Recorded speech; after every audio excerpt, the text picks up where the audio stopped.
नमस्कार, मी Shruti Rahul. News top 9 या बुलेटिनमध्ये आपलं स्वागत करते आहे. महत्त्वाच्या सगळ्या घडामोडींचा आढावा घ्यायचा आहे. सुरुवात करणार आहोत मोठ्या राजकीय बातम्यांनी.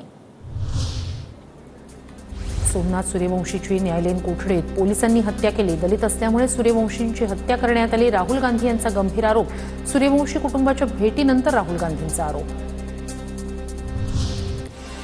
सोमनाथ सूर्यवंशींच्या मृत्यूला पोलीस, आरएसएसची विचारधारा आणि मुख्यमंत्री जबाबदार, राहुल गांधींचा हल्लाबोल.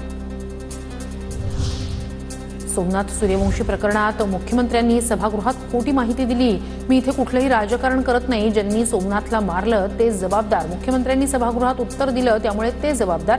राहुल गांधींचा फडणवीसांवर निशाणा.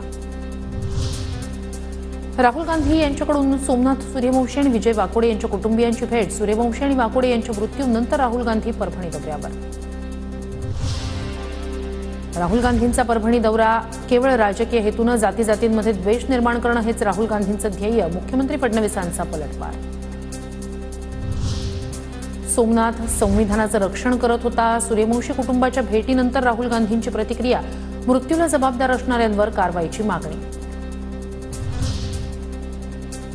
सभागृहात खोटी माहिती देणाऱ्या मुख्यमंत्र्यांविरोधात आम्ही हक्कभंग आणणार. नाना पटोलेंचा इशारा. मारहाणीमुळे सोमनाथ सूर्यवंशींचा मृत्यू झाल्याचा आरोप. राहुल गांधींना महाराष्ट्र कळलाच नाही. केवळ कपड्यांचा रंग निळा असल्यानंतर कुणी आंबेडकरी विचारवंत होत नाही. नारायण राणेंची राहुल गांधींवर टीका. अमित देशमुख यांनी परभणीत सोमनाथ सूर्यवंशी यांच्या कुटुंबियांची भेट घेतली. सूर्यवंशी कुटुंबियांच्या घरी जाऊन देशमुखांची सांत्वनपर भेट.